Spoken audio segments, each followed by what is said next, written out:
Angalia milima kisha anatupa story. Asema nimezoea kuvuka hii milima mara nyingi sana. Mara nyingi kwa ajili ya kuuza chumvi au kwa ajili ya vita. Nimekuwa nikivuka mto mara kwa mara. Na kila mara napovuka mto basi huwa naacha alama moja na ichora katika mawe. Na sijui wazazi wangu walianza lini kuvuka hapa. Kwa hiyo yeye amekuta baadhi ya mistari pia isaye kwa tayari. Kwa hiyo kuna watu wengi ambao wamevuka na maisha yao yamefia katika mto hapa. Mto umekuwa chanzo kikubwa sana kwa wao kuweza kuvuka kwa ajili ya swala lazima la chumvi au kwa ajili ya vita. Ndipo walikuwa wakipigana sana. Kwa katika njia hii maisha ya watu wengi sana wameweza kufa wakijaribu kuvuka mto mara kwa mara kwenda kutafuta maisha mazuri. Hebu tuanzie hapa. Hapa leo kuna ibada moja inafanyika. Kumbuka ni kipindi cha enzi za mawe, zamani kabisa. Leo kuna watu wanafanya ibada hapa wakimuomba Mungu wao awasaidie waweze kuvuka mto kwenda salama. Ibada ilikuwa ikifanyika hapa ni ibada ya kumuomba Mungu wao awasaidie waweze kuvuka mto wakiwa salama. Kwa sababu kipindi hicho palikuwa hakuna mashua wala hakuna mtumbwi. Ni watu ambao wanaishi katika teknolojia ya zamani sana. Basi hili kabila la Chusong linaishi kando kando kabisa ya mto mmoja mkubwa sana. Na kila mara wakijaribu kuvuka mto basi wanakufa watu wengi sana na lazima wavuke. Wanavuka kwa ajili ya kutafuta maisha mazuri. Basi wanafanya ibada kisha wanamtoa mtu mmoja kama sadaka. Cheki, mto wenyewe ndo huu. Mto umekuwa mto mkubwa sana. Mtu kuvuka lazima sadaka iweze kutolewa. Miungu ipokee mtu mmoja ndipo iruhusu waweze kuvuka. Basi kabla ya kuvuka basi mtu mmoja anawekwa pale kama mwanamke kama huyu. Huyu mwanamke kajitolea kuvushwa hapa. Kwa hiyo amejitolea kuwekwa hapa na akivuka akifa basi ni sadaka kwa miungu. Inapokea sadaka. Unaona? Huu mto una mawimbi sana makali. Unaona? Mwanamke kama huyu kazama na akafia hapo. Huyu mwanamke ni kama sadaka kuiomba miungu iwaruhusu kuvuka. Miungu ya Yusong, pokea sadaka yetu. Tunahitaji chumvi kwa kijiji. Sasa wanaamua kutuma watu wachache waende kutafuta chumvi. Unaona? Hawa ni vijana wanavuka kwenda kutafuta chumvi katika ngambo ya kijiji kingine. Unaona? Inabidi wavuke mto kwenda ngambo kutafuta chumvi. Unaona? Wanaingia vijana kama 50. Unaona? Wanaingia vijana kama 50 kuvuka mto.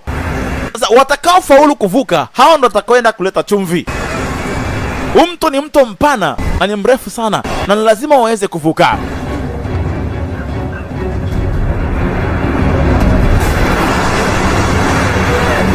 Kila mtu anaombea yule ambaye anampenda aweze kuvuka salama. Jidi ni miongoni mwa wale vijana wanaovuka hapo. Huyu binti alikuwa akimwombea Jidi avuke salama. Cheki, wamekufa wote hao. Yaani hao wote wamekufa. Na hiyo ni mipira ya ngozi ya nguruwe. Unaona? Wamevuka wengi sana. Lakini baadhi yao wamekufa. Ona, hao wote wameshakufa. Alibakia Jidi anaendelea kuvuka kwenda ngambo. Kila mtu anaendelea kusali akimwombea Jidi aweze kuvuka salama. Baada ya muda Jidi amevuka. Katika vijana 50 walioenda Jidi peke yake ndo amevuka. Unaona? Katika vijana 50 mmoja tu ndo kafaulu kuvuka. Jidi! Wote walifurahi. Maana hata mmoja kufaulu kuvuka ni kitu cha miujiza sana. Yaani ni miujiza sana kwao. Kwao ni miujiza. Wote walishangilia. Mmoja kavuka katika 50. Wala 50 wote wamekufa hivyo.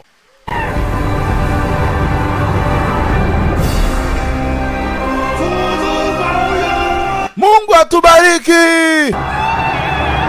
Wote walifurahi. Mungu awabariki. Amevuka Jidi peke yake na yeye atakwenda kutafuta chumvi na vyakula kwa ajili ya kijiji. Kumbuka watu hawa walikuwa hawajui vitu mbalimbali, hawana hata teknolojia yao pia iko nyuma. Basi Jidi alikwenda kama kawaida kutafuta maisha katika kijiji kingine. Alifika kwenye kijiji cha kwanza. Hichi ni kijiji kingine cha watu wengine wa kabila lingine. Alikuta wanalima nini? Mtama. Aliona wanafukia mtama. hivi ndio hivi mnavyootesha mtama? Asema ndio. Tunaotesha subiri mvua ije. Sasa yeye hajazoea kule kwao, hawana yaani kitu kama hichi kwao ni cha ajabu, maana wao wananunuaga vyakula kuleta kule. Sasa huku wanalima wenyewe. Alafu hichi kijiji kimeendelea sana. Kwa jinsi inaonekana hichi kijiji kimeendelea sana kuliko wao. Kuna chumvi ndio hii. Hii ndio alikuwa anaitaka. Chumvi nzuri. Asante, nitapatia haya mawe ya thamani. Wale hata kama wanavyotaka. Basi sawa. Chukueni mawe ya thamani, nipatie chumvi. Ushaikuja hapa? Asema hapana, mara ya kwanza. Basi sawa, naitwa Insheng. Jamaa kama unaweza kuna mchele huu. Hapo vipi? Asema nipatie, nataka nyingi zaidi kama hii, shehena kutosha. Nitakupatia nusu ya haya mawe nilionayo. Unipatie shehena kutosha ya mchele pamoja na chumvi. Haya mawe yana thamani kwa kwao. Yeye anauza haya mawe. Kwa anampa mawe, yeye anampa chumvi. Basi huku ndivyo ilivyokuwa. Sasa huku palikuwa hakuna silaha ya chuma. Watu wa huku wanaishi zama za mawe. Unaona? Ukiwa na kitu thamani unabadilishana na mtu. Kwa ni ile biashara ya barter trade, unabadilishana goods to goods. Unaona? Bidhaa kwa bidhaa unabadilishana. Mwenye kuku anampa mchele, mwenye mchele anampa mahindi, mwenye mahindi anampa ng'ombe. Hivi ndivyo walivyokuwa wanafanya wao. Hichi ni kijiji kingine kabisa cha Shenon. Hichi ni kijiji cha Shenon. Unaona? Wao mpaka wafika hatua wana uwezo wa kutengeneza mavazi. Unaona? Wana uwezo mpaka wa kuunda mavazi. Japokuwa ni mavazi yale ya zamani sana. Unaona? Wao wana mpaka uwezo wa kufinyanga. Wao walikuwa hawana hata uwezo wa kufinyanga, hawana. Watu wa huku mpaka ukuta wa nyumba, mpaka ukuta wameshajua kutengeneza. Basi watu walifika pale. Jidi akaa anashangaa sana. Watu hao wanaishi vipi hapa? Huyu mkuu wa kijiji akamuona. Wewe mtokea kabila gani? Kiita Yushong. Yushong. Kwa mlima Jusi. Kwa mlima Jusi. Oh, ni siku 20 mpaka ufike hapa. Ni siku 20. Kwa hiyo mtu katoka siku 20 kabla. Unasikia njaa? Ndio. Njoo ule. Njoo. Ni watu wema, watu wa kijiji cha Shenon. Basi wao mpaka wanafua, wanachonga mawe na vitu mbalimbali. Lakini wakiwa hapa kuna kijiji kingine, wao wanapenda kumiliki sehemu na ardhi. Wao wakati wamekaa hawana habari, kijiji cha watu wenye roho mbaya walikuja. Hawa ni watu ambao wanatamani kumiliki mali. Kwa hiyo wanaingia kijiji, wanaua watu na kuchukua kijiji chao. Cheki, wanatumia zama za mawe, mashoka ya mawe yaliyochongwa. Wengine ndo hawa mpaka kwa maji wameingia, mpaka kwenye maji. Wakiwa wana habari ghafla, hebane, walistukia nini tena? Unaambua ghafla walivamiwa, alafu wanafika na kuua. Wanaua na wanaenda. Cheki, wanaingia, wanaua na wanaenda. Ondokeni! Wanafika, wanakuua na wanaenda. Cheki, wanafunga, wanakamata. Wao wanataka wanawake. Unaona? Wanataka wanawake na mali mlizonazo. Hawajai kuwa na gomvi na mtu. Wanashangaa ni nini tena? Mbona wanashambuliwa? Wanashangaa kwa nini wanavamiwa? Wanavamiwa kwa nini na hawajai kuwa na ubaya na mtu yote yule? Ikabidi Jidi wasaidie, na alikuwa hapa. Jidi akaamua kuwasaidia. Cheki, wanatumia mashoka ya mawe na visu vya mawe. Cheki, wana roho mbaya sana. Nyundo za magogo. Nyundo za magogo. Wanawake kwa wanaume wanaua kweli kweli. Kisha wanakamata wanawake, wanabeba. Kama huyu anachukuliwa, wanaondoka na yeye. Cheki, wanashangai nini? Wao wenyewe hawajui nini. Hawaelewi. Walivamia kile kijiji na wakaribu kila kitu. Basi baadhi yao walikimbia, ikiwemo chifu. Alikimbilia mlimani alipo mganga. Ikabidi chifu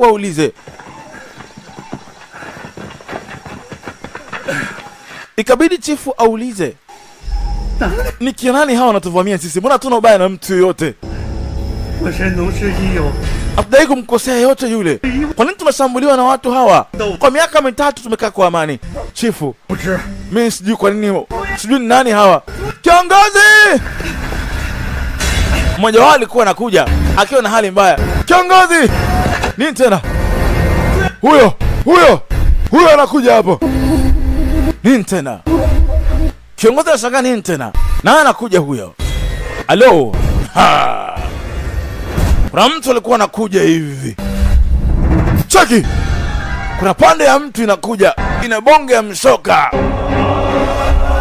Huyu hapa anakuja katika hili eneo. Huyu hapa pande ya mtu imeenda juu, mzee na bonge la mshoka. Wanamuita Chiao. Huyu ni Chiao, ni mmoja kati ya wale wanakijiji wabaya. Huyu akaenda kula teke zito. Pande la mtu mzee ina nguvu mbaya. Kula shoka. Anaua vijana vibaya kweli kweli. Ani mshoka wa mawe huo mzee mzima. Fika baka baka. Weka asay. Kupiga nyundo. Ana alisikii nyundo hii. Akikupa yeye umeenda. Alikuwa kiwalima. Na ambao alikuwa na wapasua kaa kuni. Wanakijiji wakaingia woga kana kimbia. Na yeye asaji wanamuogopa anaenda tu. Wasaji wanamuogopa wanaenda tu. Anakuja namna hii. Asa kila wanapenda na wafuata. Cheki, wanamuogopa. Huyo akajitosa. Shoka yake ilivunjwa ikampiga huyo akakufa. Sasa shoka yake ni ngumu, ni ile jiwe ngumu kweli kweli. Asa anakuja. Mara ghafla Didi akaingia akagongana na shoka ikavunjika. Mwokoe kimbiani nyie, mwokoe kiongozi wenu. Akiwafuata anamshambulia Didi akaamua kupambana naye mwenyewe. Akaamua kuiva naye mwenyewe. Weka shoka. Kosa. Didi alikamata, vuta. Choma. Bado himo mzee. Kuja hapa. Ila nguvu aliibeba.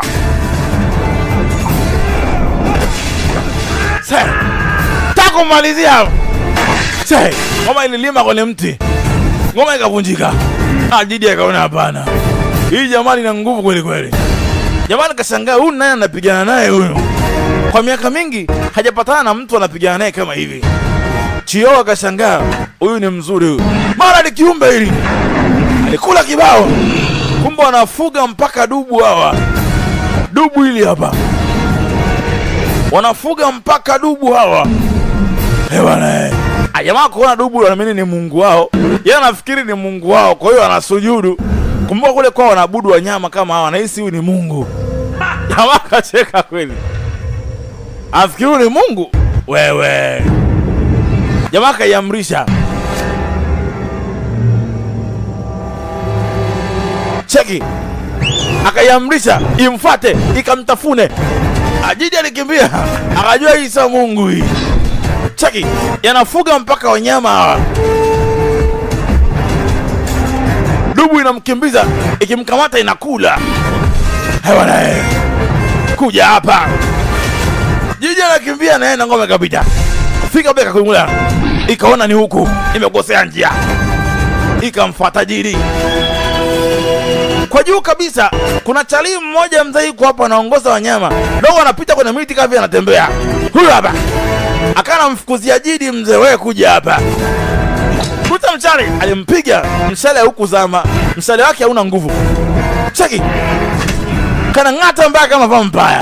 Aka hapa. Ala mnyama huyu hapa. Jibi ni mbio zinamsaidia. Kufika kuna mti huko hapa. Akaona apande kwenye mti chapu. Ngoma inakuja namna hii. Akapanda kwenye mti fasta. Iligonga hapo mzee. Jamaa kajua kazi imeisha hii.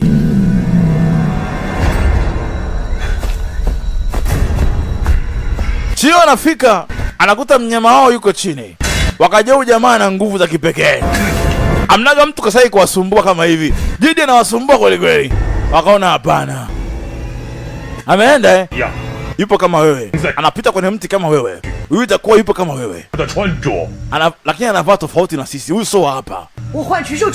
Nitaita viumbe wote waje. Hapana. Mimi nitamkamata huyu.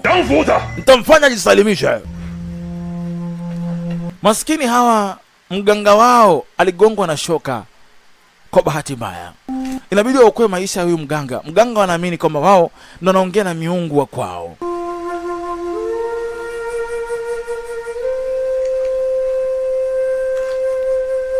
Walimlisha majani lakini walikuwa wameshachelewa. Mganga alishafariki siku nyingi. Mganga wao alikwisha kufariki. Kuhani wetu amefariki. Kuhani amefariki. Basi wakamsindikiza. Kuhani wao amefariki.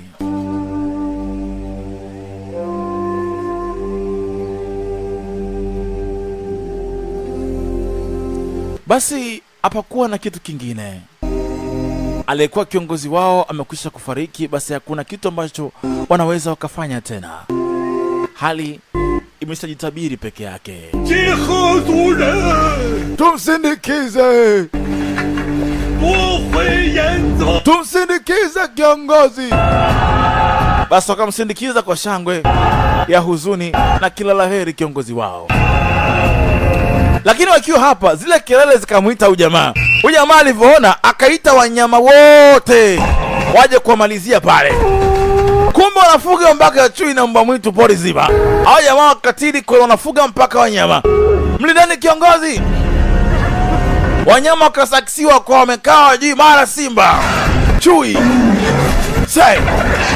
mbwa mwitu, simba, chui, wote wako hapa. I say, walitafunwa mbaya. Hao wanafuga mpaka wanyama hawa. Hewale. Mbwa mwitu iko hapa. Mpaka jago wako hapa. Ni mwendo wanakula. Wanakula. Piga choka. Vifaa vao wenyewe ni duni. Wanatumia mawe kama silaha. Piga. Waka amrisha iende. Pito na chui. Wana roho mbaya sana hawa.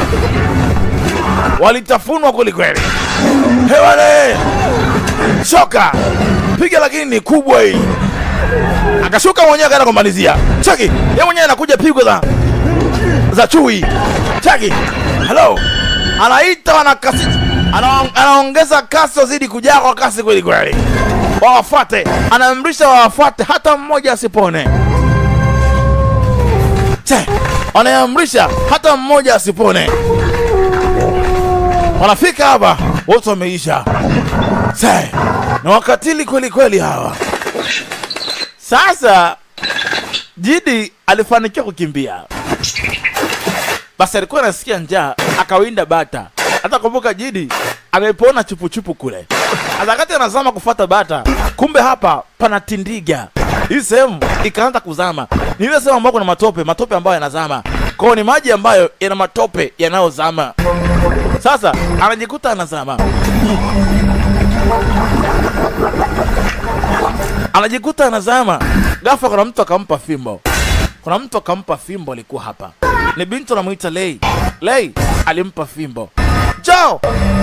Vuta! Binti anafuga swala wawili. Akaamrisha wamvute, wamtoe bwana nje ya mto.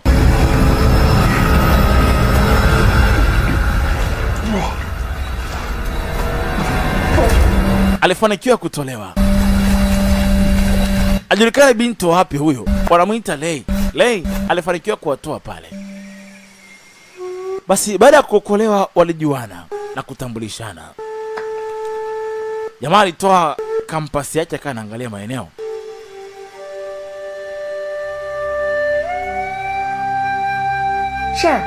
Hii nene. Asema hii hapa ni mwamba ambao unanifanya nijue mwelekeo. Kwamba naelekea wapi. Angalia kama hapa tulipo. Tuna siku 7 mpaka tufike kijijini kwetu. Kwa unafuata kivuli. Asema ndio nikiona kivuli tu najua mwelekeo wa jua. Nataka kutambua tuko wapi. Asa mbona hamna jua? Pakiwa hamna jua tunaangalia upepo na mwanga wote utakaotokea wakati huo. Sasa nikautumia nikabahatisha sehemu ninapotaka kuelekea. Ubinti alishangaa amechongaje hiki kitu hapa. Umechonga mwenyewe hiki? 我刻的是 Asema ndio nimekichonga mwenyewe, kwani shida nini? 有了我的地，日以 Ungependa nikuchongea kama hichi au umependa kama hichi? Nitakuchongea kama nataka. Basi nitengenezee cha kwangu, niundie changu kama hichi. Okay, 就可雷。 nitakutengenezea kwa ajili yako. Mara kasikia mlio, kumbe wale wanyama bado wako hapa. Sasa kuna chui mmoja kana anafukuzia swala. Swala wangu mmoja ni mjamzito, swala yake mmoja na mimba, swala wa huyu binti. Sasa hataki wale swala aweze kuuawa. Jamaa akatumia mshale, piga mshale. Jidi, piga mshale. Mshale unadunda, mnyama adondoki. Fika mpaka pale, kamuai. Piga mshale. Lakini alifika na kamuua yule swala. Choma. Bita arukiwa. Jamaa kawahi kamalizia. Se. Choma kwenye ukuta wa mti. Ukuta wa mti. Akamsulubisha pale kwenye mti. Se, kaipigilia hapo. Sasa huyu swala ameuawa na alikuwa na mimba tumboni. Oh. Asema alikuwa na mimba ndani, yeye na mtoto amekufa wote. Mishale yake huyu jamaa haina nguvu ya kutoboa mnyama akatoboka. Teknolojia yao iko nyuma sana ya silaha. Samahani, mkuki wangu ulikuwa hauna nguvu. Binti akamwambia, lakini ukitumia ngozi ya huyu na mizizi ya miguu ya yule chui, unaweza kuunda kamba ambayo itakuwa ina nguvu kutoboa mnyama. Binti akamuonesha style, akaunda kupitia ngozi na zile kamba za miguu za mizizi ya miguu ya chui, basi unaweza ukaunda kitu. Jamaa akachota zile kamba akazikatakata, akaunda kamba ambayo ni ngumu. Kwa hiyo ni kamba ya ngozi pamoja na zile tenda za chui. Kwa alipounda hizi ngozi mbili na kuzishona pamoja, akaamua kutesti. Binti akamwambia, mfetua uone, sasa hivi utakuwa na nguvu. Testi. Sasa hivi utakuwa na nguvu. Amaka testi. Sasa hivi mpaka ulitoboa mti. Mtu kaone. Wakafuata waone, walikuwa mita 100. Mshale bado na nguvu kwa kasi kiasi chembu tuone. So 200 步. Asema ni mita 100 na umetoboa mti kiasi hichi. Kuchomoa hautoki. Maana kweli mshale huu una nguvu kweli. Sasa hivi una nguvu mara 100 ulivyokuwa. Sasa huku kwao ukimtaka mwanamke unamvizia usiku, unamfusi alale na wewe. Sasa kuna kijana mmoja anampendaga huyo binti. Binti waga hamtaki. Kwa mwanamke wangu, wewe ni wangu leo. Sasa akafosi, ukimtaka unalazimisha. Binti alimpiga na mawe, akamzimisha. Binti alikuwa hamtaki. Sasa binti alikuwa hamtaki, akambeba, akampeleka kwa chifu.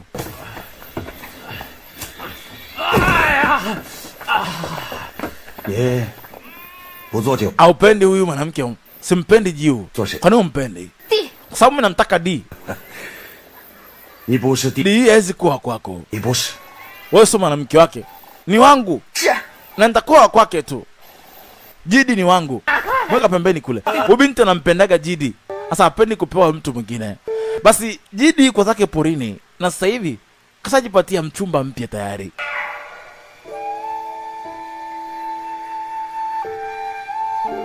Jidi baada ya pilika amejipatia mchumba aliyeokoa maisha yake, na sasa anamuona kama mwanamke wake anastahili kuwa naye.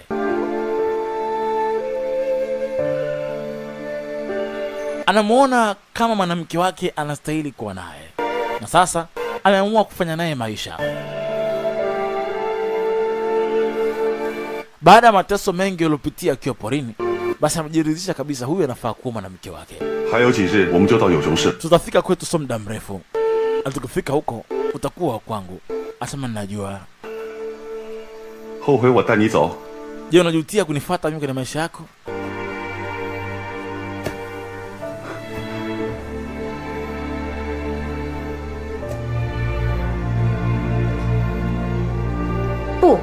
Hapana.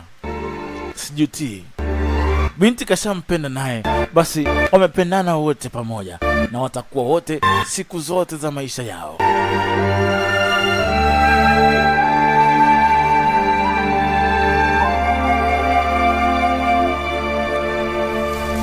Lakini wakati wakiwa pale wakianza kufurahi, jamaa alipocheki nyuma akaona kuna nyoka.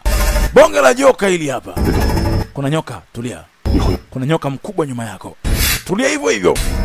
Kuna chatu anakuja hapa. Jamaa katoa silaha yake ya mfupa. Hii ndo kisu anatumia. Kumbuka kulikuwa hamna chuma kipindi hicho. Wanatumia hichi kisu. Sasa mfupa ndo kisu. Mara kwa mbele kuna chui. Nyuma yako kuna chui. Chui nyuma yako. Nyuma kuna chui. Huku kuna nyoka. Chui anataka mlo. Usiogope. Tulia. Niko hapa. Tulia hivyo hivyo. Sasa wote wana mpango wa kushambulia kwa pamoja. Akataki juu kuna matawi. Kama sikia. Tunaondoka wote kwenda juu. Kaa hapo hapo. Wote wana mpango wa kuruka washambulie. Kwa hiyo ni kwa time. Yamaka time venye wanaruka tu wote. Yeye atatoka. Wanafasa wanaenda. Yeye kama akavaana wenyewe. Sasa chatu akamvaa chui. Bwana. Habari kaisi yao. Bwana. Pale kucha asubuhi wakatoka zao. Jamaa aleka alama. Asa mwelekeo huu unaelekea kwetu ni huku. Kwa niliweka hizi alama kitambo tu.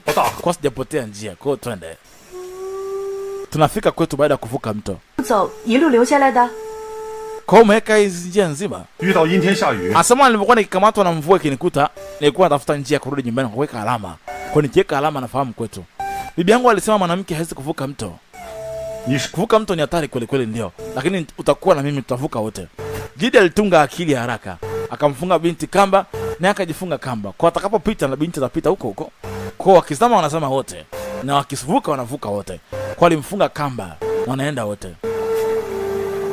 Sasa anamvusha mto kumpeleka kwao. Na ameshaamua huyu atakuwa mke wake.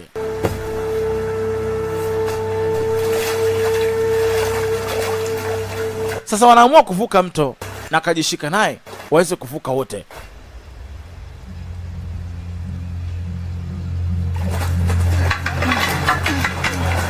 Lakini baadhi ya wale watu waliokimbizwa kutoka kwao walifika hapa na walikuta kuna kijiji cha Yisho. Kijiji ndo hichi hapa. Wageni. Kiongozi, kuna watu wengine wanavamia hapa. Kuna wavamizi wanakuja nini? Asa hichi kijiji kidai kuna ubaya na mtu. Wakaona watu wa kijiji kingine wanakuja kwao. Asa wao wote kila mtu anaishi sehemu yake. Unapoona mtu kama amekuja, eza kwa shari au kwa ugeni. Mimi ni chief wa kijiji cha Shannon. Mimi ni chief wa Shannon.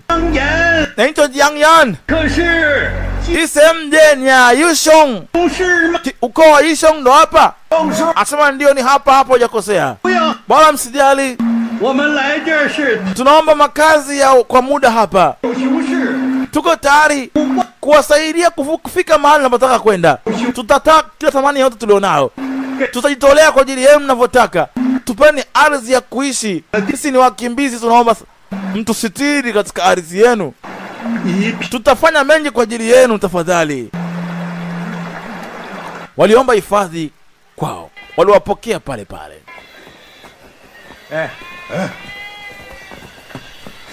Wakati huo Jidi anafika kwao. Walifika hapa ni kwao. Alikuja na binti huyo. Asa binti akatoka ndo huyu. Jidi umerudi? Nilijua nimekuandalia bata mzuri na supu ya bata ndani. Supu ya bata. Wow. Akaona amekuja na mwanamke. Huyu ni nani?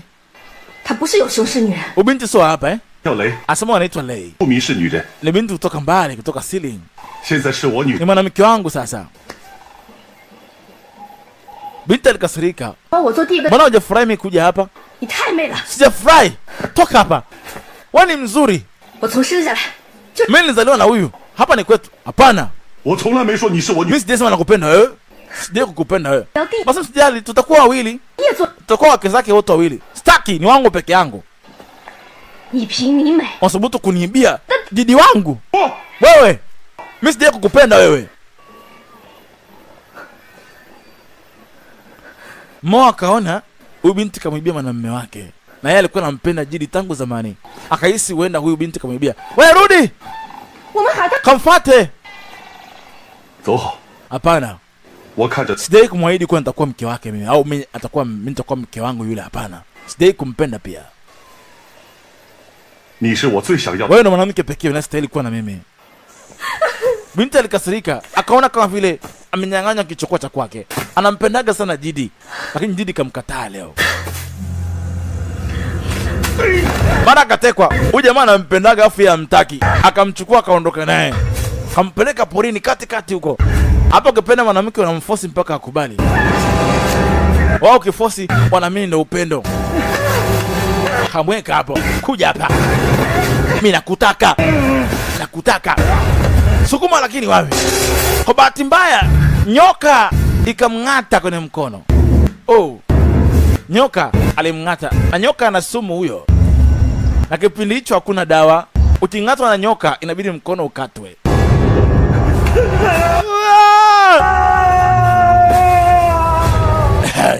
Na kulikuwa mnaga dawa. Miaka hiyo hakunaga dawa. Ikabidi binti atoe huduma haraka. Licha kuwa hampendi, inabidi amsaidie asije akakufa. Kwa hiyo inabidi huo mkono utolewe. Binti akashika shoka kaeka pale mkono. Inabidi ukanye roho kikatili kweli kweli. Licha kuwa na hasira naye, inabidi aokoe maisha yake. Alikamata shoka. Sasa anaukata huo mkono kama kuni. Halo? Hiyo! Sasa alifeka mkono. Baada binti akarudi kwa Jidi. Anampenda Jidi mpaka haelewi. Yaani anampenda Jidi. Jidi! Naomba wa kwangu. Nishakwambia wewe unajiwe na kupenda. Kuna mtu wako anakupenda. Simtaki yeye, nakutaka wewe, bora mimi nife. Jidi! Nakuomba wewe wa kwangu. Binti akaomba hadi apendwe. Kama ukinikataa, naenda kujiua mwenyewe. Jamaa alikataa, hamtaki wala hakujali. Binti akaona acha aende kujiua tu. Jidi amekataa, hamtaki, anamtaka aliyenaye yeye. Jidi akaomba sana ampende, amekataa. Binti akaona potelea mbali. Acha nikajiue. Binti akaenda kujiua. Na binti akasema anaenda kujiua, anajiua kweli. Jamaa akaona hata ni wai.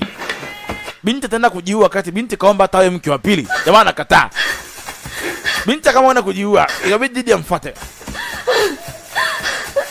Fuata. Binti kama kwenda kujiua, akajiulia mbali huko. Jamaa kafika kamrukia.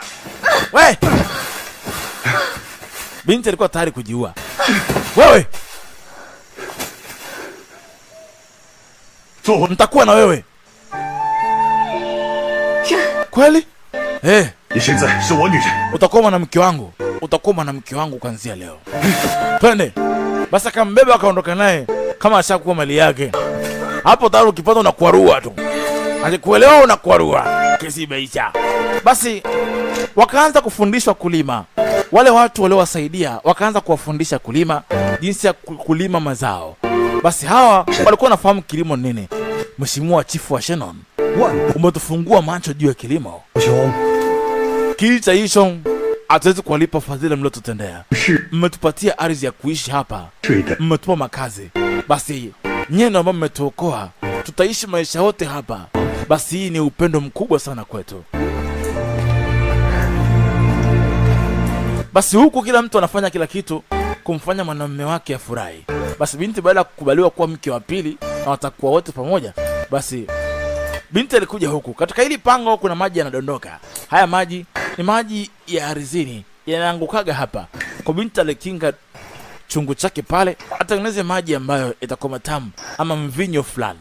Kwa binti aliunda mvinyo wa mtama ambao ukiuozesha, ukitatusha, unakuwa na ladha fulani tamu.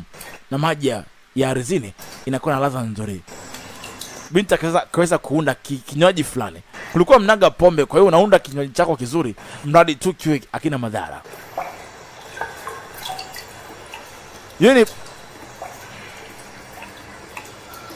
Hiyo ni pombe ya mtama. Binti akaitesti, ameunda pombe ya mtama ya kipindi hicho. Basi na maji ya ardhini ambayo yanatoka, unaunda kitu kizuri sana. Binti akaona itafaa kumfurahisha mume wake usiku wa leo na kinywaji kama hichi. Naona ni mtama ulikuwa huko ndani. Binti akaonja na mtama, mtama wenyewe pia umechachuka. Umechachuka.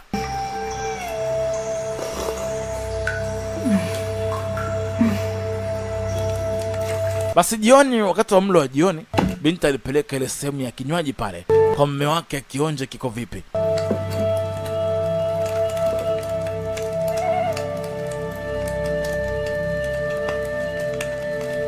Jamaa alipoonja ni mtama kweli kweli. Sema unalewesha uwe sio poa. Hii ilikuwa ni hatari. Ilikuwa tamu kweli kweli. Ina upekee wake. Nzuri. Umetoa wapi maji haya? Binti alicheka, wala hakusema ametoa wapi. Alikuwa ashalewa tayari. Sasa binti kapiga mtama mwingi kwa kalewa. Binti kaandaa na mlo mwingine. Nini hiyo? Basi binti pia aliweza kupika nyama. Hii ni nyama ya kufukiza. Unaweka tope alafu unaichoma. Ukiweka tope ukichoma, inatoka nyama moja safi iliyochomeka vizuri. Ilikuwa ni nyama imechomwa kwa kufunikwa na tope. Kama vile haya kuleni. Nitawaambia nini baadaye. Ilikuwa nyama nzuri kweli. Basi wote wakawa wameweza kula. Basi walikubali kuwa wake wawili wa huyu bwana. Ilikuwa jambo la furaha sana. Mara binti huyo, binti akazima, amelewa balaa. Mo alikuwa amelewa. Basi baada ya pale, baada wakawa anatembea, jamaa anachora chora alama, anatia alama sehemu mbalimbali. Hii nini? Asema hii ni siku ya kwanza ulipokuja hapa niweka hii alama. Na alafu asema hii alama ina kila maana ya ishara, kila mwaka na mwezi na siku. Kwa jua likimulika linafuata hizi alama. Kwa nikifuata jua, najua tupo muda gani katika ile eneo. Kama leo tumemaliza mwaka leo, tangu tumekutana. Kwa kila alama hapa siwezi kuamini kama unataka kuelewa muda tulioko hapa. Kwa nimekaa siku nyingi hapa Asema ndio. Jua wala lazunguka kwa siku mbalimbali. Kwa jua likizunguka kwa mwaka mzima, lapita katika hiyo mistari. Basi asubuhi iliyofuata kuna kitu kipya Jidi aliweza kugundua leo. Walikuwa wanawasha moto kupitia mti, wanasugua. Kwa wale waliosoma historia ni ulimbo na ulindi. Unapikicha pamoja, basi unaweza kupata moto. Kwa wale waliosoma historia tunaelewa, ulimbo na ulindi. Ukipikicha kuna moshi utokea pale. Ule moshi unaweka uchafu yale leo kauka ya majani, kisha kikauka unapuliza pale, unatokea moto.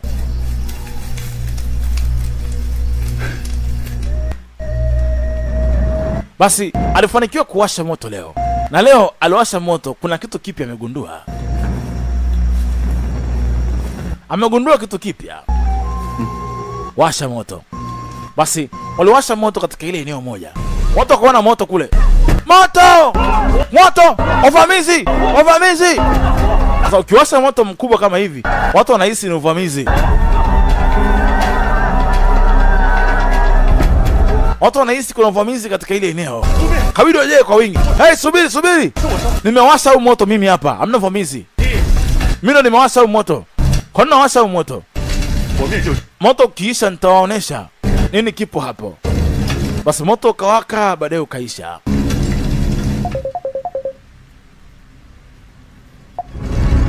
Moto ukawaka, baadaye ukaisha. Ulipoisha, kuna ukuta ambao Jidi katengeneza hapa. Nini ukuta? Ukuta? Asema ndio. Huu ni ukuta wa udongo ambao ukiwasha moto, ukiweka ukuta, unaona huu ukuta? Ukuta huu umewekwa miti na udongo. Ukiwasha moto katika udongo, udongo ukikauka unakuwa mgumu. Umegundua teknolojia mpya ya ukuta kuwa mgumu. Unaona huu ukuta unaweza kuzuia mafuriko, kuzuia maadui, hata wanyama wakali pia. Hebu testi uone ugumu wa huu ukuta baada ya kuchoma. Una nguvu kweli, nashinda kuupiga hata na teke. Ni ukuta mgumu sana. Ikabidi chifu angalie, une ugunduzi upya kwao. Ukuta gani? Mbona imara hivyo? Asema ukichukua miti ukitengeneza na tope katikati na ukawasha moto, basi udongo unakauka unakuwa mgumu sana. Basi tutengeneze ukuta wa kulinda ngome yetu. Tulinde ngome yetu na ukuta. Akasema ndio. Sawa. Kama unavyotaka chifu. Basi wakaanza kujenga ukuta ambao ni imara kwa ajili ya ulinzi wa ngome yao, tofauti na ule ukuta wa zamani waliokuwa nao. Leo mabinti na wajawazito hawa, tumeanza kulima mashamba leo, tutapata mavuno mengi. Watoto wetu watakapozaliwa watakuwa hawana shida ya njaa. Ni vizuri zaidi, watoto wetu watafurahia maisha. Basi wote wawili wana wajawazito kwa sasa. Basi baada ya kufundishwa kulima, walilima ngano kwa muda mrefu. Leo walikuwa wanakagua ngano waliokwisha kulima.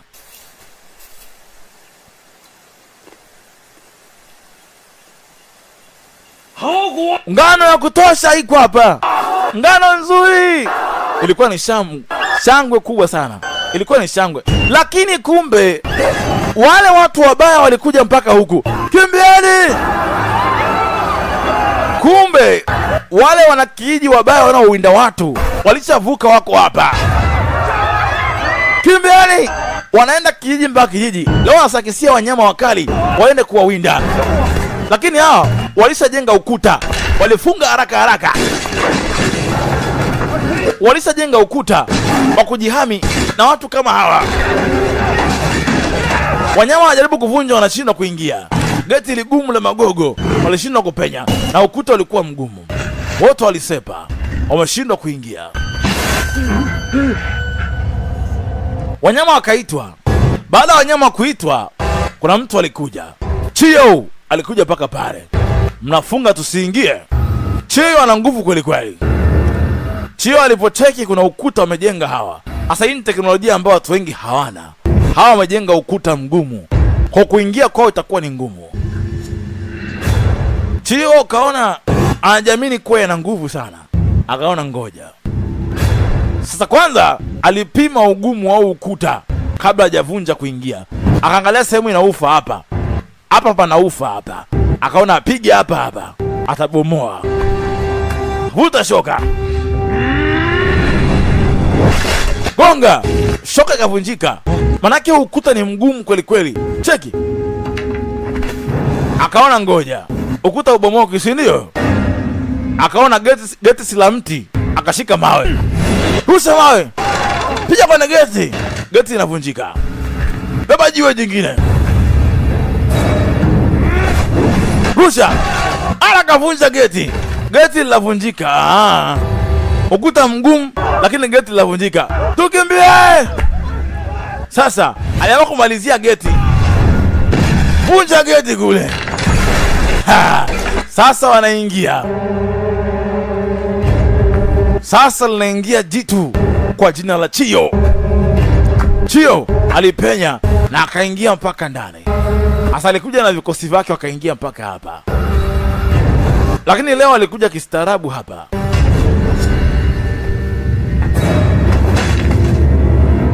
Walikuja kistaarabu hapa leo.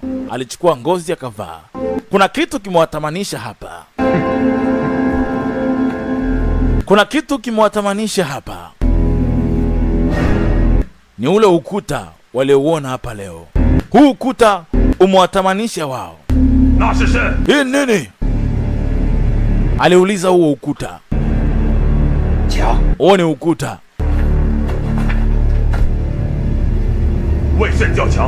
Kwa nini mnaita ukuta? Maana yake ngumu. Unazuia mafuriko na wanyama wabaya na watu kama nyinyi mnaovamia hapa. Nani kajenga? Jidi. Jidi kajenga. Jidi iko wapi? Jidi ameenda kuwinda wanyama mchana. Hajarudi mpaka sasa hivi bado.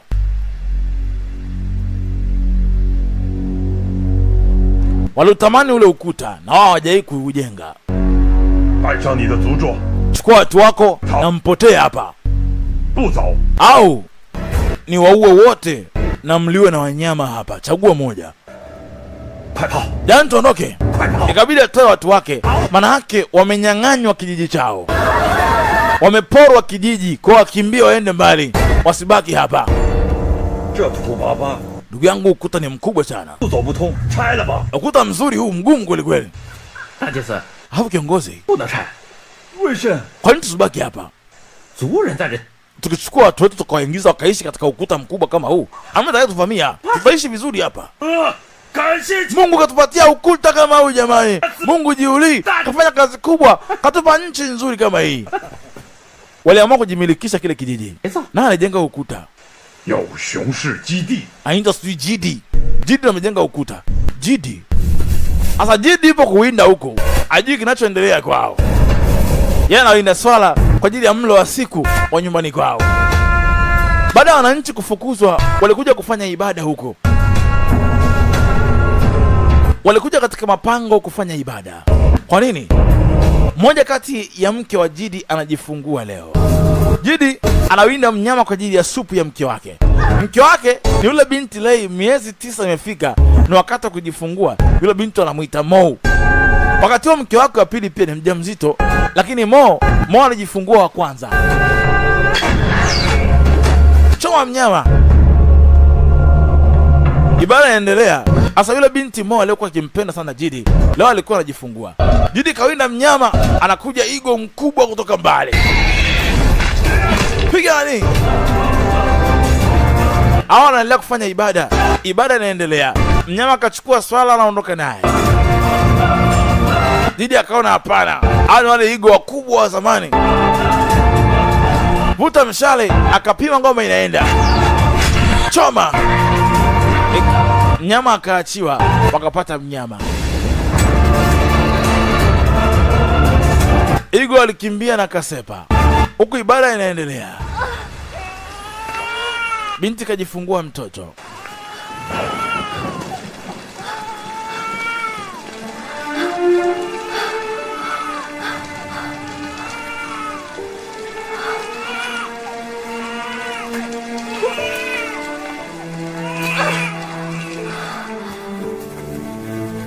Binti kajifungua mtoto.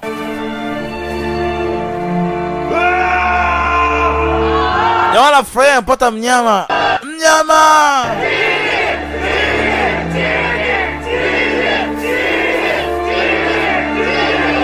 Wamepata nyama ya kula. Ilikuwa ni shangwe kubwa sana kwao. Basi mke wake kajifungua mtoto. Mke wake wa pili kajifungua mtoto. Bado huyu mwingine ni mjamzito pia, lakini wa kwanza kujifungua alikuwa Mo.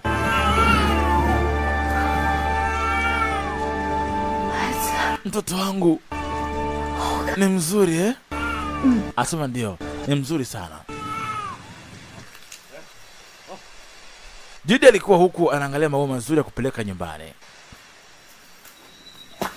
Basi wanaandaa nyama, wanaichuna na kuitengeneza vizuri kwa ajili ya wake zao nyumbani. Nyama ikawekwa safi, tayari kusafirishwa mpaka nyumbani, na inaokwa kwa ajili ya muda mrefu. Kuna wale winda kanga. Kila mtu alikuwa anapeleka mawindo yake alikwisha kuwinda. Lakini akashangaa kuona watu wanakuja. Chief Shen, imekuaje? Asema Jide. Chiyo kavamia kijijini kwetu tayari. Kaleta wanyama wake wabaya. Ikabidi nichukue watu wetu, na kwetu pamechukuliwa. Watu wetu wamekimbia kila pale. Wengine wafahamiki wapi walipo. Alafu hilo jiwe lina nguvu sana. Sio limetokea wapi? Chifu, Islam itengenezaje nyie kutoka kwenu? Asema aina hili ya jiwe linikali sana. Hajui limetokea wapi. Chifu alimwambia sikiliza Jidi. Mwisho wa siku na kuomba tafadhali, uokoe kijiji chetu. Okoa tafadhali kijiji chetu. Wewe angalau mwenye uwezo kuliko wote hapa. Chifu alimkabidhi ukuu wa kijiji.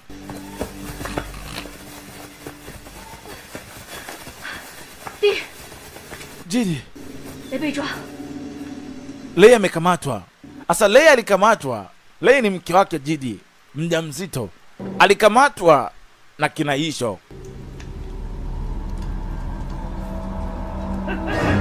Asa moja kati ya mkuu wa wale watu walimtaka huyu binti kimapenzi. Soga nje wote. Anamtaka huyu binti. Na ni mjamzito, ana mimba lakini hajali. Yeye anataka lale naye tu.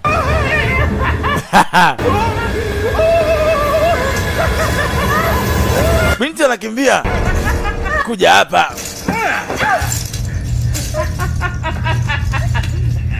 Jo hapa. aligundua na tumbo. Una tumbo? Mimba.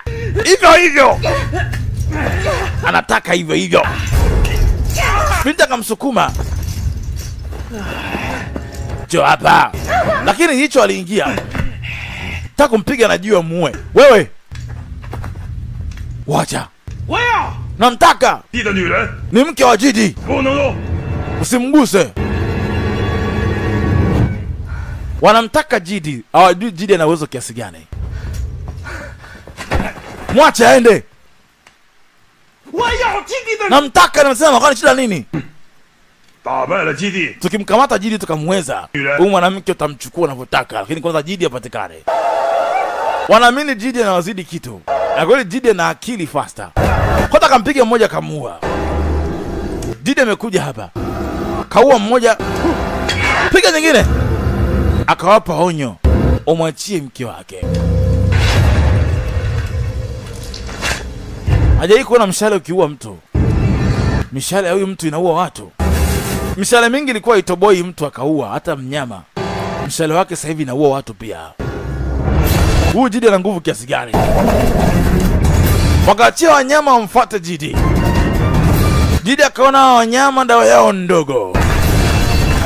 So wanakuja kwa makundi Jidi akatesa akili ya haraka. Wanyama wanakuja si ndio? Wanategemea sana hawa wanyama. Jidi akavuta waje kwa wingi kisha akarukia korongoni chap.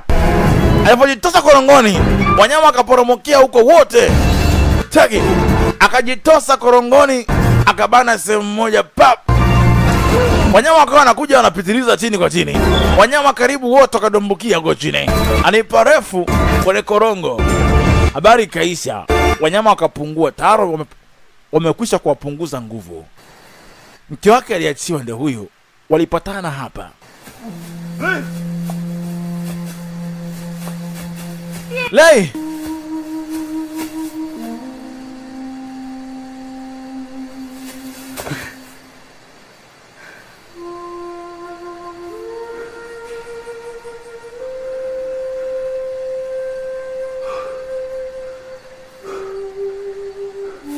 Walipatana hapa.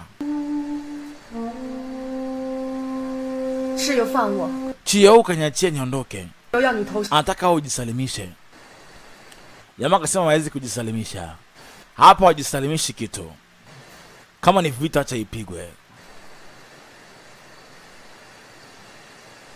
Siwezi kujisalimisha. Sasa walikutana katika uwanja wa vita. Ukikataa kujisalimisha maana yake unahitaji vita. Leo waliamua kuwakabili ili kabila lenye roho mbaya. Kabila la Mafuvu. Na wao wote wanatumia silaha za zana za mawe. Sasa kabla ya vita lazima mtishane kwa mbwembwe kwanza. Wanaambao walikuwa wanafanya kutishana. Kwa hiyo ukiweka mbwembwe vizuri unaweza kumfanya mwenzako akimbie. Kwanza wanafanyana madoido kuoneshana kwamba wao wana uwezo kuliko mwingine. Cheki. Wanasema sifa zina maana kubwa sana katika vita. Mnaonesha sifa kwa kujihami. Unaonesha mbwembwe, kuna mwingine anakimbia kisa mbwembwe. Kwa hiyo unaonesha mbwembwe kiasi kwamba unamtia mwenzio mkwara. Sasa mnaoneshana mikwara kabla ya vita. Cheki. Mikwara kabla ya vita kwamba ni bora kuliko mwingine. Cheki.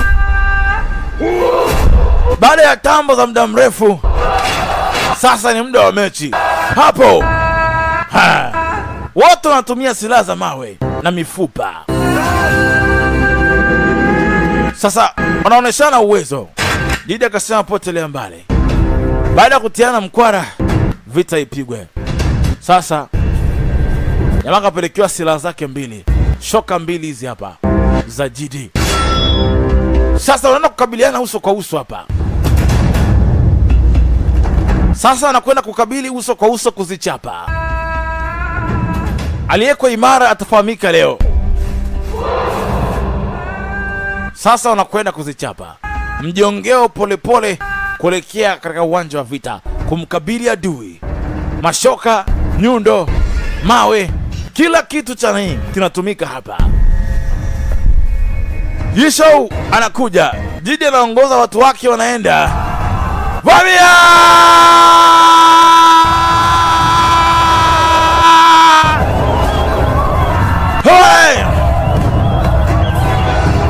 na mawe na miba, rusha majabali ya maana.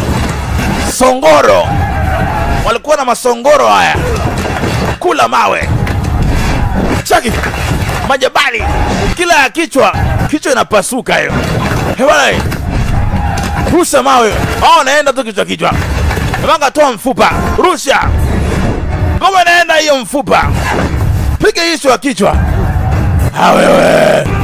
Manga pata mzuka. Twende! Wanakutana katikati kikatambe. Ewe kati kwa kati. Mechi juu ya mechi hapo. Hapo. Nakula mashoka. Kula mawe. Weka chini. Shoka. Halo. Vita zama za mawe. Halo. Shusha watu. Shago. Wepa. Choma. Bwana. Yawe kana angalia kinachoendelea. Mechi juu ya mechi. Takumalizia. Ameingia mtu kapangua. Kula shoka. Shoka. Choma na mti. Toboa. Bwana. Ukatili uliopindukia huu. Nenda kaende. Kuna vampire mmoja amemfuga huyu. Huyu ni vampire. Anakula. Ruka kaa chui. Cheki, anakucha kali mbaya. Anakula. Ngata na kung'oa nyama. Wazee wanaangalia vita inaendaje. Wanang'oa nyama kama huyu. Huyu ni mke wa Yisho. Kuja na pembe za ndovu. Kaa vifaru. Choma. Vunjwa miguu. Akina wapi. Kuja na pembe zao. Wanakatwa. Tumia tekniki za maana. Bado kazi ni ngumu. Kazi imekuwa ngumu kweli hii. Chio huyu hapa. Jamaa kaona amkabili Chio. Chio anamaliza watu wengi sana. Nikabidi jidi ya mkabili. Wanakutana wakubwa kwa wakubwa wote. Twende! Abo! Jamaa ka slide. Piga bapa lakini wapi? Piga kitu. Alikula. Kula bapa mzee. Kama anakuja. Jamaa kasogea. Koswa. Shika shoka. Piga soka lakini wapi? Piga kapangua. Mpa. Jamaa kaanza kuchoka. Koswa na shoka. Alikula baba. Halo. Au jamaa mwezi huyo. Maliza. Wazee wanaangalia kinachoendelea. Jamaa kaona akimbia. Tuondokeni. Tushashindwa. Wazee wakajua washashindwa ise. Sasa kabidi amvute jidi, amvute huyu porini. Huyu Chio ana nguvu kuliko wote pale. Akabidi amvute katika mtego. Waliweka mtego muda mrefu sana. Wakamvutia huku. Ruka wafu, anamsubiri aje kichwa huyu. Hapo! Vuta mtu akamfungia hapo. Nyonga na wavu. Wakamfunga kwenye kamba za wavu. Vuta! Wakalifunga hapo. Walipiga. Lakini yuko na vampire wake. Huyu ni mke wake lakini ni vampire. Anakula nyama huyo. Alifika aliwatoboa na kucha. Kisha anang'ata zile kamba, anazikata kwa meno. Nisigana amekomaa taya. Kata kwa meno. Piga na kumshambulia lakini binti hataki. Anamchomoa mke wake pale. Mume wake amekamanda katika mtego. Piga mawe. Anamfungulia kwa haraka. Akitoka hapo jamani hatari kweli. Wala wai. Kabla hajatoka hapo. Piga. Kamaliza. Ametoka huyu hapa. Kalaka shoka. Tumia magogo peleka. Piga kutoka kata kipini. Pasua shoka. Ngoma ya kuja. Alikata gogo katikati. Cheki. Alikata gogo katikati. Sukuma. Peleka mpaka korongoni. Lakini jamaa alikata gogo katikati. Cheki. ana nguvu kiasi kwamba alikata gogo katikati. Chana gogo! Ili jitu haliwezi wewe. La nguvu. Kimbia! Lina nguvu lilopindukia. Lina nguvu kupindukia. Tondokeni nyie tonani! Wamekimbia. Wanamuogopa Xiao. Twende!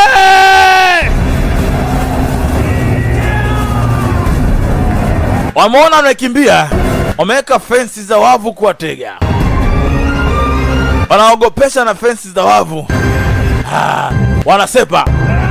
Kata! Wanakata huku wanaenda. Sasa baada ya kuona pamesha nuka, inabidi wakimbie waondoke. Hamna sehemu nyingine, lazima wakimbie waende.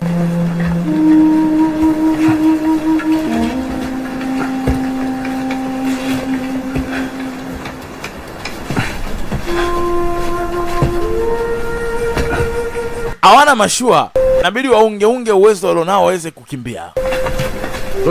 Chifu, bila kuwa na ngozi za nguruwe za kutosha, hatuwezi kuvuka mto bila hizo. Hatuna uwezo, muda umeshaisha mheshimiwa. Toa mawazo.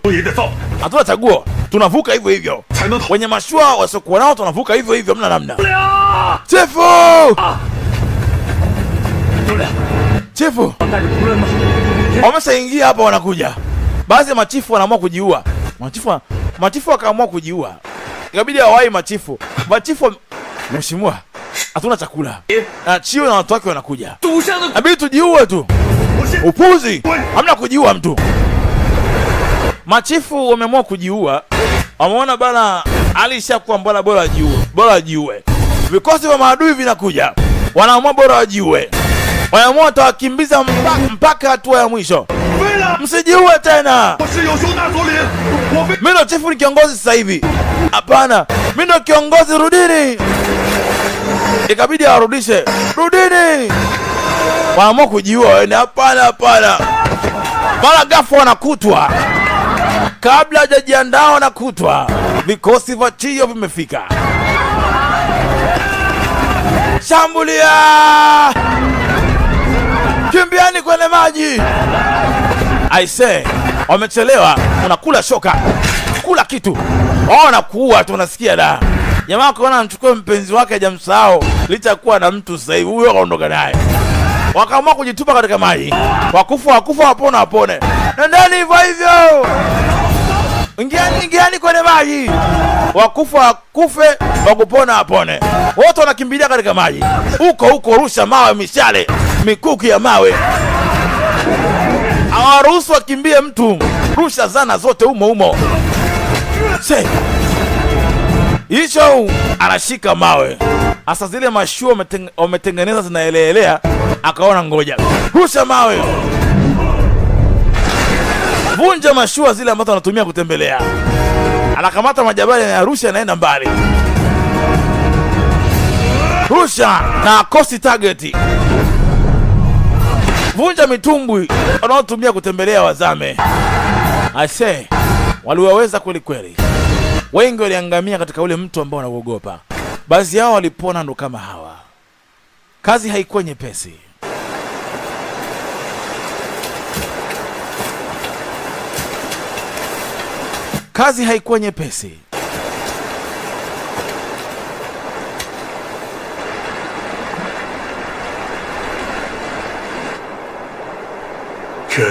Asema mto mkubwa umemaliza hatima ya kijiji cha Isho, kimeisha. Hapana.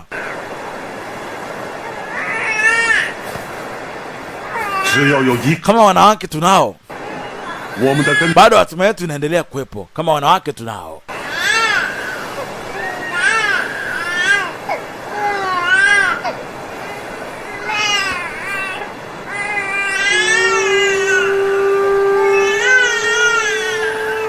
Wameandamwa na visanga vikubwa sana. Hata mazao yao yaliyolima shambani hawajayafaidi. Wamekuja kuharibiwa na maadui. Akamwomba Mungu amsaidie. Mungu tu ndo mwenye kutoa msaada katika kila kitu. Wao wanaamini hivyo, nasi tunaamini hivyo pia. Basi baada ya vita kuweza kupigwa, mida ya jioni, Jidi alikwenda moja kwa moja kuangalia sehemu ambayo tayari imekwisha kuweza kuvamiwa.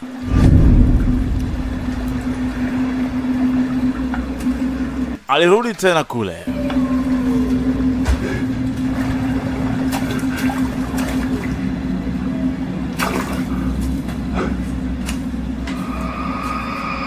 Alikuta maiti ni nyingi sana. Kumbuka wenzao wengi wameuawa. Na kipindi hicho kwa sababu ya mapigano yalikuwa ni mengi, basi watu kufa ilikuwa sio kitu kikubwa sana. Ilikuwa ni bahati mbaya yao. Wananchi wake wengi walikuwa wameweza kufa. Kama hodari wa kijiji alijisikia vibaya sana kwa watu wote hawakuweza kufariki. Ni yeye kashindwa kuwekea ulinzi na kuwapa mbinu mbadala. Alijiona kuwa mtu aliyeshindwa, basi alipigia madhabahu ya miungu yao na kuomba radhi kwa miungu kwa kushindwa kuokoa nafsi za watu wote hawa.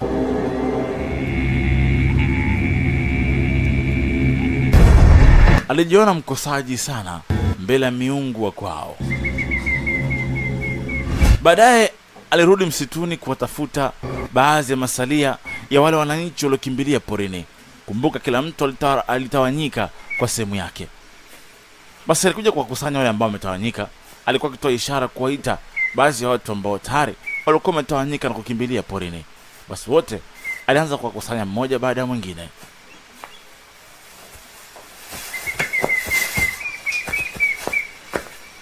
Aliwaita kwa ishara na wote wakaweza kufika. Baadaye alimfuata huyu. Ghafla walivamia kwenye kambi ya maadui. Huyu ndio kiongozi wa maadui, alimkuta pale. Mimi ndio Jidi. Niko hapa. Hey, nita msaada.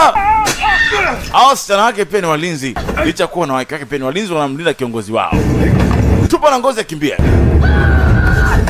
Huyu mmoja anang'ata na kwambia nakula kama nyonga Jidi. Choma, muweni. Alichomwa kweli kweli. Yao anafurahia kweli kweli, kiongozi mbovu huyo. Ibidi apeleke mashambulizi.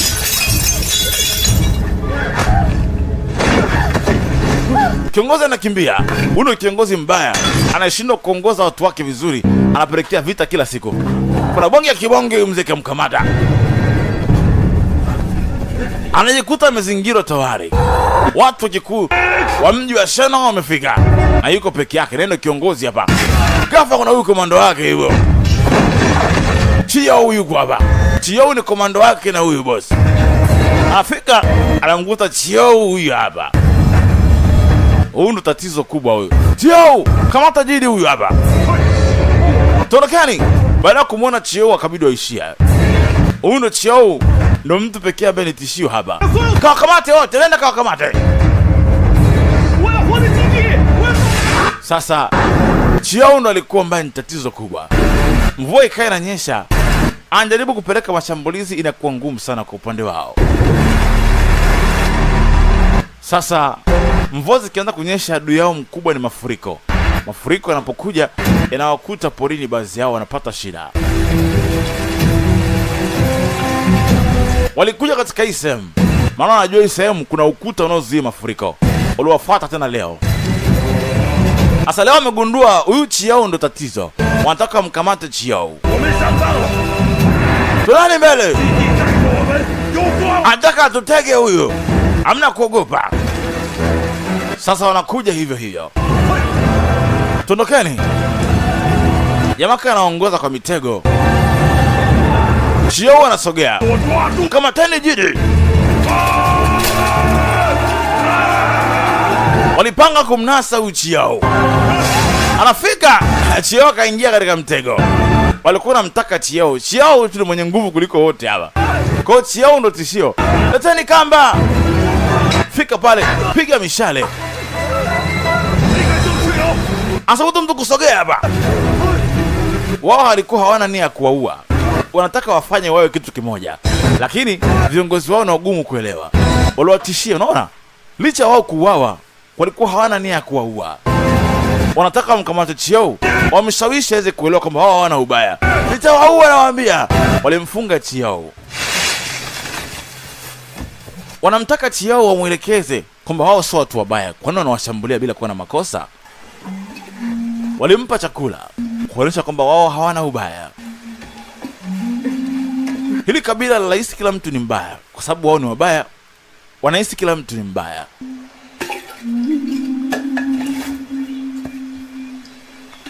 Walitaka mauaji haya yaishe ili wote waishi kwa amani kwa vijiji tofauti tofauti. Kitu pekee cha kufanya ni kumuonesha ukarimu mtu huyu ambaye hajui ukarimu ni nini. Maji gani ya matamu hivi? Haya maji yalitengenezwa maalum kwa ajili ya watu wanaopenda watu wao, au mgeni anapokuja kijijini kwetu tunampa waini kama hii. Ataniua au nini Jide? Atanifanya nini? Mkisha ondoka mkienda mbali, tutakuachia huru. Hatuna ubaya na nyie. Mke wake huyu hapa Mo ana mimba bado, hajajifungua. Jidi anataka watu wote waishi kwa amani. Hizi vita na kuuana hazina sababu. Mnapiganaje bila kuwa na sababu ya kupigana? Ni makosa yangu, wananchi wangu wengi wamekufa. Kama hapana, sio hivyo. Jidi akaona ndege wanakuja. Na ndege wakitokea maana yake mafuriko yanakuja. Ukiona ndege wanakuja kama hivi maana yake umeona kuna mafuriko yanakuja upande huo. Ninda kumfanya Chiyo atuelewe sasa. Twende. Mafuriko yanakuja. Twende. Katarifu watoto wakimbilie mlimani katika mnara tuliotengeneza. Mafuriko yanakuja. Au sijali, nitaenda mwenyewe kupeleka taarifa. Wai mnarani, mkakae juu ya mnara. Mafuriko yakija yasiwakute. Mafuriko yanakuja katika ile eneo. Watu wote kimbieni mnarani. Mafuriko yanakuja. Binti naye anajisikia ugumu kama mimba inataka kutoka. Mafuriko! Akiona mafuriko hawajui cha kufanya. Mafuriko yanakuja. Adui yao mkubwa ni mafuriko, wao hawajui mafuriko ni nini. Ikabidi Chiyo Jidi hawahi kumwokoa Chiyo. Chiyo, panda! Chiyo kalewa mvinyo. Amekunywa mvinyo, amelewa. Mafuriko yanakuja. Chiyo! Dumbukia! Ikabidi jamaa dumbukie, amfunge Chiyo na kamba. Ni pande la mtu kweli kweli hili. Chiyo kalewa pombe ya mtama walimpa jana, imemlewesha. Mafuriko yanakuja. Vuta! Na nia yake sio Chiyo afe. Anataka ni Chiyo atambue kwamba hao hawana ubaya na yeye. Kwani wauane bila kuwa na sababu yoyote ile. Kwanza walimtoa Chiyo pale. Mafuriko yanakuja kule. Chiyo ni mzito kulikweli. Mafuriko yanakuja. Vuta! Hebale! Anaingia Mwaisha kumtoa pale. Maji yanakaribia. Wanapanda kwenye mlima wa juu kabisa. Mawe yanakuja. Kwepa! Hey! Alipigwa na jiwe la mkono. Akazima. Mafuriko yanakuja hayo. Yalisomba kila kitu pale.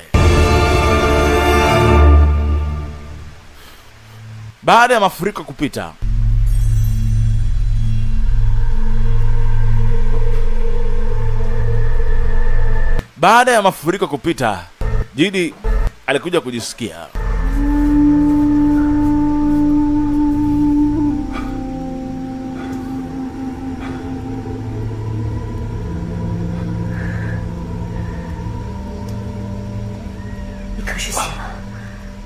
Ni vizuri umeamka. Pia Lei amejifungua mtoto. Lei kajifungua mtoto wa kiume. Ayapata watoto wawili wa kiume. Mke wake wa kwanza kajifungua wa kiume, na huyu wa pili pia kajifungua mtoto wa kiume. Mungu amenibariki. Nimepata wanawake wawili wazuri.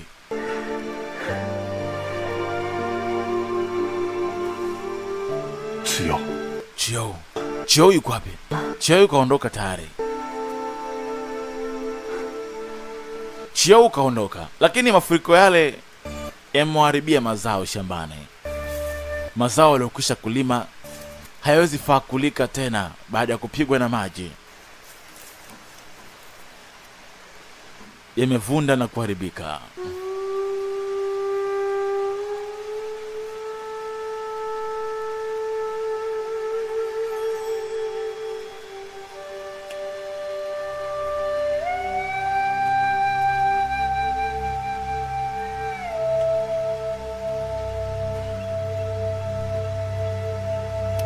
Mzee aliwapa ripoti, maana wao hawajui masuala ya shamba. Watu wanakusubiri wewe mheshimiwa, utoe amri nini cha kufanya. Ongea na wazee katika madhabahu, watubariki tena kwa mvua, tulime upya.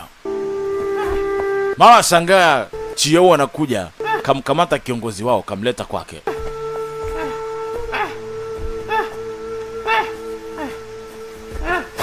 Kamangusha kiongozi wao pale chini.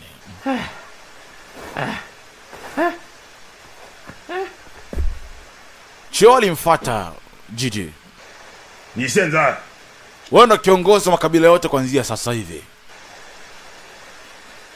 Shika. Anamkabidhi silaha yake. Amemwamini kuwa anafaa kuwa kiongozi wa makabila yote ambayo yalioko hapa, kwa kuwa kaona moyo wake ukarimu na kipekee mno. Alimpa silaha yake, ishara kwamba amejisalimisha kwake. Shangilia. Umoja huo. Umoja ulipatikana. Sasa walianza kulima na waliishi pamoja kwa upendo. Makabila yote yaliishi kwa umoja. Baada ya miaka kadhaa kuweza kupita, Chiyo aliamua ondoke zake, akasafiri kwenda mbali.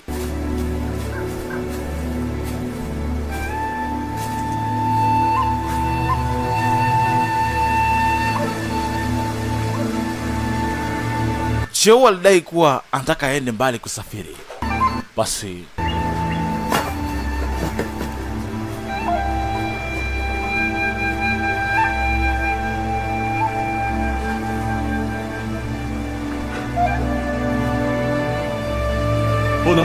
kwa nini usibaki na sisi? Hapana. Mimi nataka nisafiri duniani kila siku. Basi unaondoka na mwanamke wako? Wanawake wote ni wangu tu. Kama bado wapo duniani wanaishi vizuri. Maana kasikia Jidi wake zake walikuja sasa hivi na watoto ndo hao.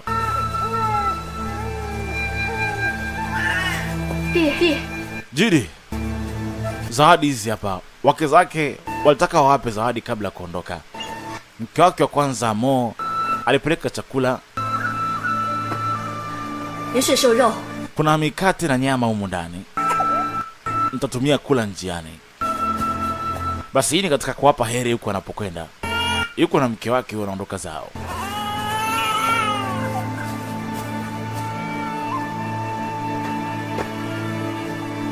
Ile ni taulo na kitana kwa ajili ya mke wako. Kitana ni mwiba wa samaki, ndo kitana unatumika. Jamaa kaweka nyuma pale, ataenda nayo. Na ile taulo la mke wake kapewa kama zawadi, ampe mke wake. Waga wanampa mwanaume, sio mwanamke kwa tamaduni zao. Kwa sababu mwanamume ndo anamiliki mwanamke, kwa nampa yeye atampa mke wake. Basi yeye alibeba akasipokea, kuonesha amesipokea kwa upendo. Alichukua silaha yake kubwa ya rungu na akasepa nayo. Nikupe watu wa kusindikiza na kukulinda njiani? Hapana. Amna mtu anayeniweza isipokuwa wewe peke yako, naomba unaniweza tu. Wengine wote sio kitu. Alisepa zake. Anajikubali sana Chiyo. Akaita wanyama wake waliosalia waondoke zao. Baadhi ya wanyama wao waliosalia ndo hawa waliondoka nao. Wanakwenda kuanza maisha sehemu nyingine. Basi wananchi wote wameachiwa chini ya mikono yake. Makabila yote yaliachwa chini ya mikono ya Jidi. Yeye akaenda kuishi mbali, aishi kivyake huko. Yeye ni mtu anayependa kutembea tembea. Basi alikubali. Amekuwa mtu mwema sana Chiyo. Baada ya miaka 20 baadaye. Miaka 20 baadaye leo, hebu tuingie hapa. Wananchi walijifunza kulima, kuchimba mitaro na wakajifunza kilimo cha umwagiliaji. Leo wanafungua mitaro kuruhusu maji yaingie shambani. Hii ni baada ya kupata akili ya kulima mazao. Basi ya maji wanayapeleka shambani, yatawasaidia. Maji ya mto yatawasaidia.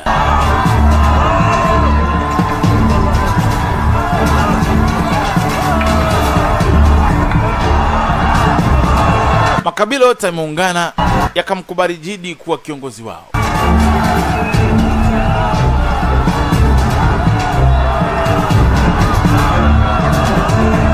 Leo wanajiandaa na mashamba. Chifu, kuna ugeni unakuja. Wanaonekana ni watu wanavuka mtu ambao sio hapa, wanatoka mbali, wanakuja na mavazi yao tofauti na ya kwetu. Kuna wageni wanakuja hapa leo. Kuna wageni wanakuja na ng'ombe leo. Vijana wawili waonekana wakubwa sana. Walifika mpaka pale. Ni miaka 20 sasa imepita. Walitoa heshima. Nyie na kina nani? Mimi naitwa mtoto wa Jidi, Chiao, naitwa Bo. Na huyu ni dada yangu huu.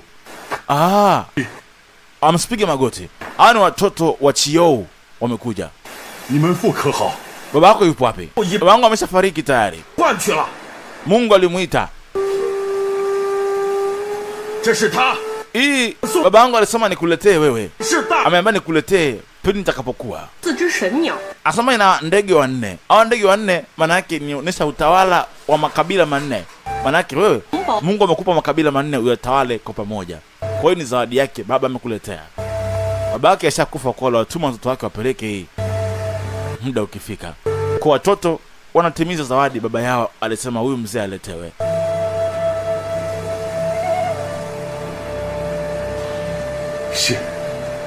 Nashukuru sana. Pia kuna ng'ombe huyu umemletea.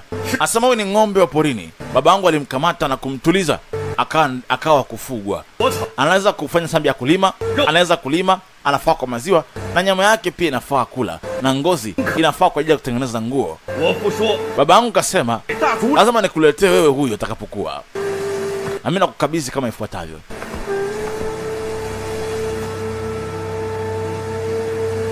Alitoa ng'ombe mwitu huyo. Zamani ulikuwa unamkamata ng'ombe unamtuliza mpaka kukubali na kutii amri yako. Ndio alivyokuwa anafanya. Kwa hiyo ni ng'ombe pori ambaye baba yake alimkamata na akamlazimisha awe chini yao. Basi kwa zawadi hizi ilikuwa ni wazi kabisa makabila manne yanahitaji kiongozi aliye bora. Na sio bora kiongozi. Siku zikasogea, maisha yakapita. Wake za Jidi ndo hawa. Wamekuwa wanapendana sana, ni wanawake na wote hawachukiani, wanaishi kwa upendo. Basi muda ukazidi kupita, wakaanza kutumia mawe kujenga. Na baadaye kuna kitu Jidi aligundua kuhusu maisha yao. Alichora alama ya makabila matatu yaliweza kuungana na akazungushia kiboksi ndani yake.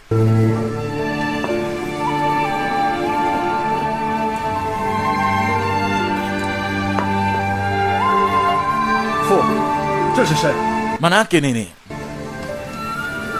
Maana yake nchi. Nchi ni muunganiko makabila yanaunda nchi. Na ama kabila matatu tuliojiunga sisi yanafaa kuitwa nchi.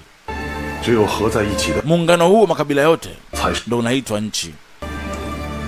Kwa nchi ni muunganiko makabila. Muunganiko makabila ndio nchi na nchi ni makabila. Basi leo aliamua kuunda kitu kimoja cha kitofauti sana. Kwa mara ya kwanza aliamua kuunda crown ya kifalme. Sasa rasmi aliamua kuunda ufalme.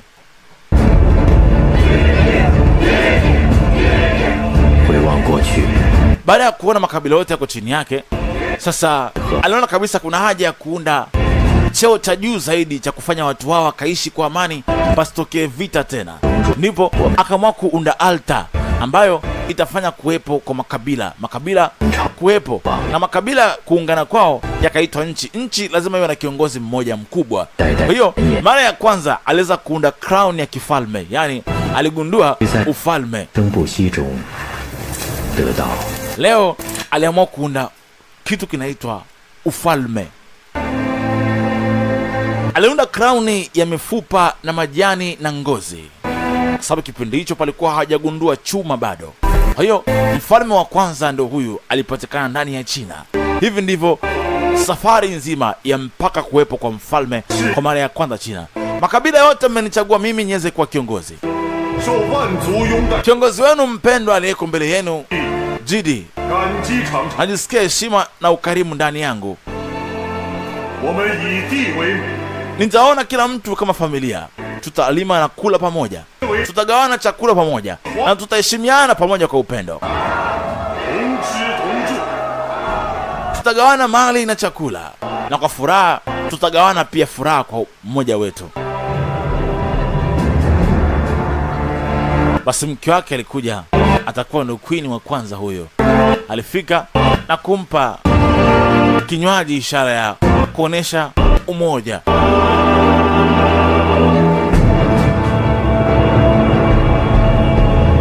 Basi alimwaga kwa watu wote waliokufa katika harakati zote ambazo zilitokea, na babu pia na wazee na miungu pia ipokee sadaka hiyo.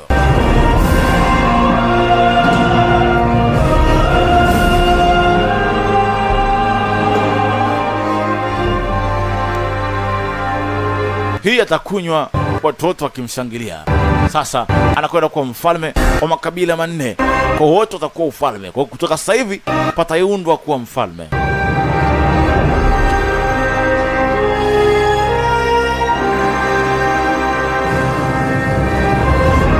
Hii ndio historia yenyewe ambayo inahusu China, mpaka China kuweza kuwa na falme. Hii ndio safari yenyewe ilivyokuwa. Hebu nikusomea maneno yaliyoandikwa hapa ili uweze kuelewa nini maana ya filamu hii. Filamu hii ina maana gani na kwa nini iliwekwa katika mfumo huo. Hapo kuonesha heshima kwa Jidi, alipewa cheo cha kuwa mfalme wa Huang, na anafahamika kama mfalme Xuanyang Huang wa China. Na Jingyang alipewa jina la kuwa mfalme. Mfalme maana yake ni Jingyang, ni mfalme wa China wa kwanza, anaitwa Yan. Na Chiyou alipewa nafasi kama kuwa mungu wa vita, na wote waliungana na kuwa kama sehemu ya tamaduni ya China, na historia yao ikasambaa vizazi mpaka vizazi. Kwa hii umeitoa filamu hii kutuonesha historia ya China ilivyokuwa. Hivi ndivyo ilivyokuwa. Ulikuwa nami DJ Hero kuanzia mwanzo mpaka mwisho. Tukutane katika picha nyingine tena. Bye bye.